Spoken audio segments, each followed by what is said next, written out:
just got the update. Spy drone units just came out. Today we are going to test out the tree one. This is a unit I feel doesn't need to be skilled up, which, I mean, everyone's going to get plenty of skills for these units eventually, but for right now, they just came out, and we only summoned 6 of them total, so we don't have all the skills to skill every single one of them up. So this is nice that his big thing is his passive, man at legs. Outgoing damage is half, but you deal additional hits based on the number of legs you have over the target. Really odd skill to have. I don't know, does that mean they have a specific indicator for every single unit in the game? It's like, how many legs does this have? How many legs does this have? How many legs does this unit have? It feels like a weird thing to keep track of for every unit is how many legs they have, but I guess I don't know how this is gonna work. Anyway, this doesn't need skill ups, and this is really his biggest thing. Outgoing damage is half, but you deal additional damage, additionally hits based on the number of legs you have over the target. When applying attack down or defense down, if the target already has that debuff, extend the debuff by 1 turn. So it's not just extending everything regardless. It is when applying attack down. So if he is hitting and he actually applies the attack down and the boss already has it, he's increasing it by 1. If he does the skill 2 and the boss already has, or whatever already has the defense break, he is going to increase it by 1. He's not going to just increase the attack down if he's using skill 2, from what this says anyway. So we do want to at least, doesn't this, he needs, yeah, he needs defense, yet we have -6 defense on him.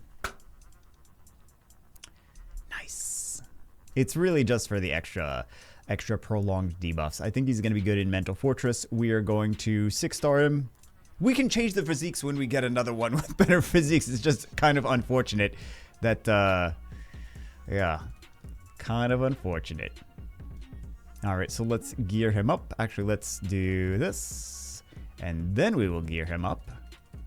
We're going to stack a bunch of HP and defense and maybe some revenge on him, and we will see. We are here now in Mental Fortress, have not tried this at all yet since the changes. There are 3 difficulties now. Instead of the 3 stages of the boss, they are 3 different difficulties: normal, hard, and insane. We're going to try normal first. I don't know that he's actually going to get very many turns, though. I feel like we're going to nuke this down very fast on normal, but let's see. Let's try to pay attention to the amount of debuffs that he has.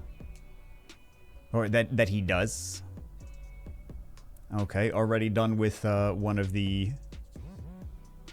one of the forms. It's not a form, it's always the same form. 5! Oh my god! And it's already cleansed. That was wild. Jeez! Okay, 2-turn attack power break, 3-turn defense break. He's already being... He's showing that he's very useful already. That's pretty wild. Okay, so tick down, 1-turn attack power break, 2-turn defense break. Okay, so now he's got 3-turn attack, 5-turn attack power break. Oh my god, that is crazy. That is really cool. That is really cool. It's wild to see a game where they make the 3 stars, or the rare, like the lower version of the units that you can get from normal summons, actually usable. Look at that 5-turn attack power break there. 5-turn attack power break. That is beautiful. My goodness. You don't have to worry too much about things. I feel like I'm gonna use the Jokers much less now. Although they do provide a little bit more than that. Okay, so Oblivion, his passive's not going to work. But it's fine. I mean, we're going to clear this regardless, but... yeah. The beauty of the Gunslinger. Let's try it on the next difficulty up now. Now we're on to hard, and if we want to try insane, we can't actually even do that yet. So let's do this. And let's see how he fares on hard. I'm really hoping that he's going to continue to be useful on insane difficulty, though. Why wouldn't he? I'm hoping that this team... Rather, I should clarify. I'm hoping this team winds up being fine on insane difficulty, which it should be. This team has been able to clear the dungeon before the change. So, oh, the Oblivion, man. We should swap things out on the left-hand side so that he doesn't get Oblivioned. Although the Oblivion's going to be off soon enough, but still. I think I might have somehow messed up my turn order for the right-hand side, though, at some point. Like grinding some gears. Okay, so now he's not Oblivion anymore. I mean, now the Gunslinger's going to do his big damage, though. Yeah. Yeah, if there weren't those HP thresholds, we could have got that done in 2 blasts. Like two moves from the Gunslinger.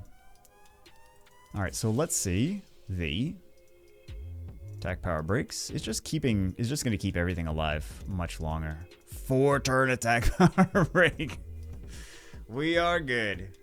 Yeah, it's gonna be a while before he takes that off. Although that seems to be like the only debuff we have is like the debuffs that he puts on. That's not entirely true. The slows, the block beneficial effects that the Gunslinger's putting on. There's not a ton of debuffs on this. I mean, if you look at the team, there's not a ton of debuffs that we're even would be placing to begin with. Test number 3, insane difficulty, and I actually did change the gear on the tree Gunslinger just to make sure that that he does what he's supposed to. Because I feel like he's not doing enough damage, and I mean, he seems to be critting, so that's not really an issue. But he's got the crit buff too, so I suppose that as well. Yeah, beautiful. I just wanted to make sure it was actually clearing these. I think I messed something up because it was working fine, and then he started not doing enough damage, and then I was like, uh-oh. And I think he's actually was desynced. Okay, so 5-turn defense break. But I think I messed up the gear, and that's why it wasn't working like it was supposed to. Taser shock. Okay, he should. They're gonna decrease the cooldowns. I just keep, you know, when you change something in one team and then you wind up using the units in a different team, and then that also inadvertently changes the other team. Yeah.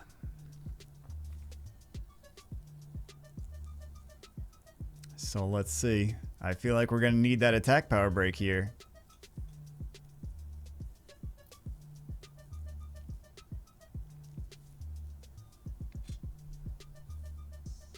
Okay, 3-turn attack power break. Beautiful. I mean, we didn't really need it. It was very easy, but we also did change the tree Gunslinger as well. We did get a chance to see. Nice. 1 minute 22 seconds. This is already, and this is insane difficulty, it's already the best we've had this team. Granted, I did upgrade the Gunslinger, so I suppose it's not just yeah.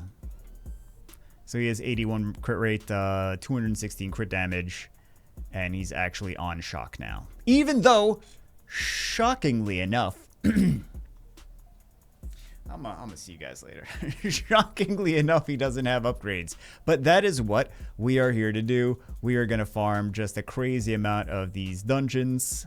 Pretty neat unit. We got to see what he can do, but aside from the Mental Fortress, I don't know that we would really be using him for anything else. Like, really, would we be using him for arena defense? No, he is he's generally a defense-based unit. He doesn't do any damage mitigation or anything for arena defense. We wouldn't be using him for arena offense. We're not going to be speedrunning dungeons with him. We're probably not going to be doing guild content with him, although I suppose we could, but I just don't see him being useful there. This is it feels to me he is a very much Mental Fortress unit, and we're probably going to wind up using him for teams in the other Mental Fortress elements as well. But he does what he's supposed to do. He has those 2 debuffs, attack power break, defense break, for a long time. So anyway, that's it for this one. I hope you guys enjoyed it. Solid unit to build. Don't have to really worry about skill ups too much. And there you go. See you as always in the next one.